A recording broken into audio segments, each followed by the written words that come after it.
Assalamualaikum warahmatullahi wabarakatuh. Perkenalkan, nama saya Sufiana Jati Uqbah dari Program Studi Manajemen Konsentrasi Manajemen Sumber Daya Manusia Universitas Muhammadiyah Gresik.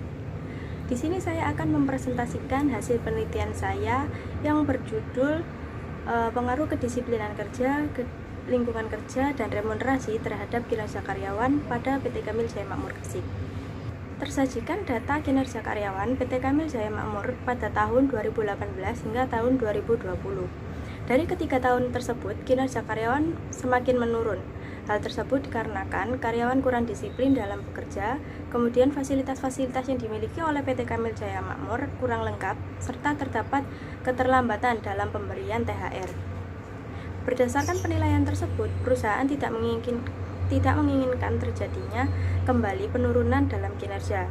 Perusahaan berharap kinerja karyawan dari tahun ke tahun itu meningkat, sehingga diperlukan penelitian mengenai variabel-variabel yang dapat mempengaruhi peningkatan kinerja karyawan.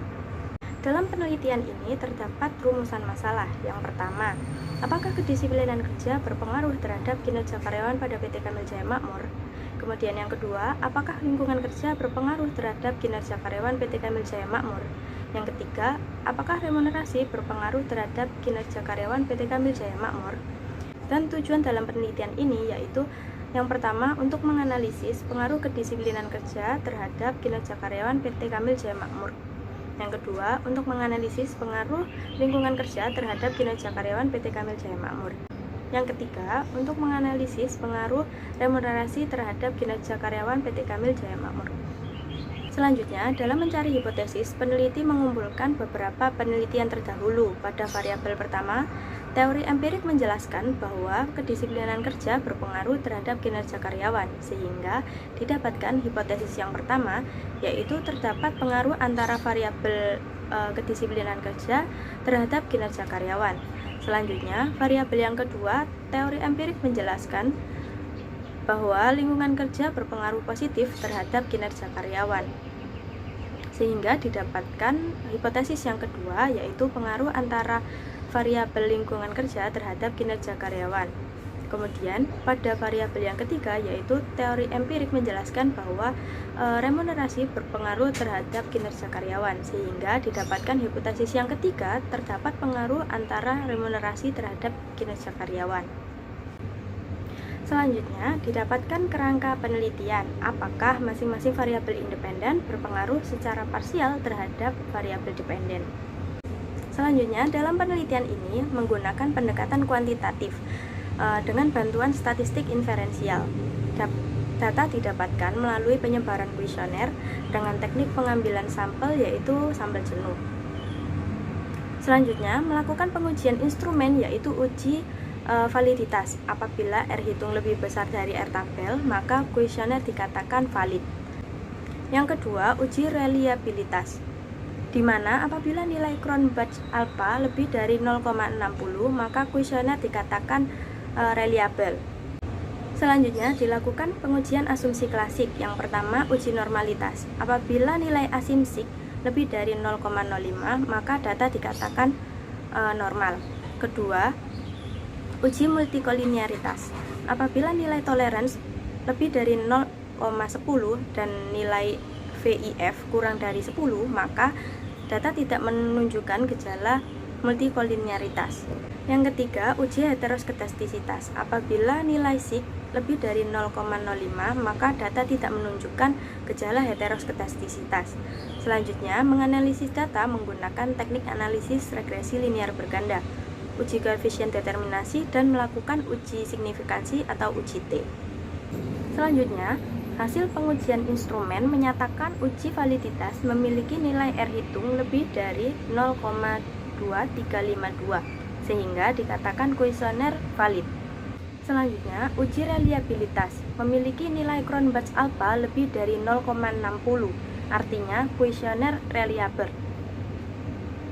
Kemudian pengujian selanjutnya yaitu uji asumsi klasik. Yang pertama, uji normalitas memiliki hasil 0,200 lebih dari 0,05, sehingga dikatakan data berdistribusi normal.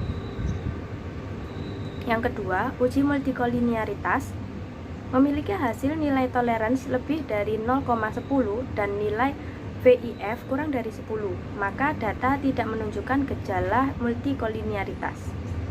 Yang ketiga, uji heteroskedastisitas memiliki hasil nilai sigma lebih dari 0,05, maka data tidak menunjukkan gejala heteroskedastisitas. Kemudian uji regresi linear berganda menghasilkan persamaan, yaitu Y sama dengan 1,028 plus 0,402 X1 plus 0,467 X2 plus 0,333 X3 plus error. Ketiga variabel memiliki nilai positif, sehingga dapat dikatakan ketiga variabel memiliki hubungan positif terhadap kinerja karyawan. Selanjutnya, koefisien determinasi memiliki hasil 0,533 atau 53,3%. Artinya, variabel kedisiplinan kerja, lingkungan kerja, dan remunerasi mampu menjelaskan variabel kinerja karyawan sebesar 53,3%, sedangkan sisanya 46,7% dapat dijelaskan oleh faktor-faktor lain di luar penelitian ini. Selanjutnya, uji signifikansi atau uji T memiliki hasil ketiganya kurang dari 0,05, yaitu kedisiplinan kerja 0,007, lingkungan kerja 0,000, dan remunerasi 0,001, sehingga ketiganya memiliki pengaruh positif dan signifikan terhadap kinerja karyawan. Dari pembahasan tersebut dapat ditarik kesimpulan bahwa kedisiplinan kerja berpengaruh positif dan signifikan dengan nilai 0,007 terhadap kinerja karyawan. Kemudian lingkungan kerja berpengaruh positif dan signifikan dengan nilai 0,000 terhadap kinerja karyawan. Dan remunerasi berpengaruh positif dan signifikan dengan nilai 0,001 terhadap kinerja karyawan.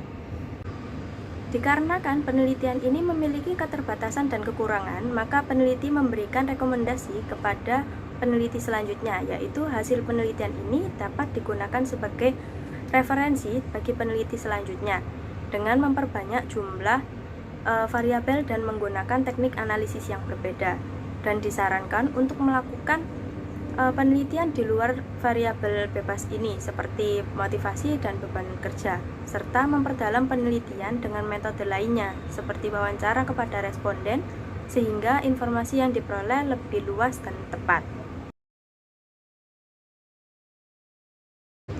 Sekian presentasi hasil penelitian dari saya, kurang lebihnya saya mohon maaf. Wassalamualaikum warahmatullahi wabarakatuh.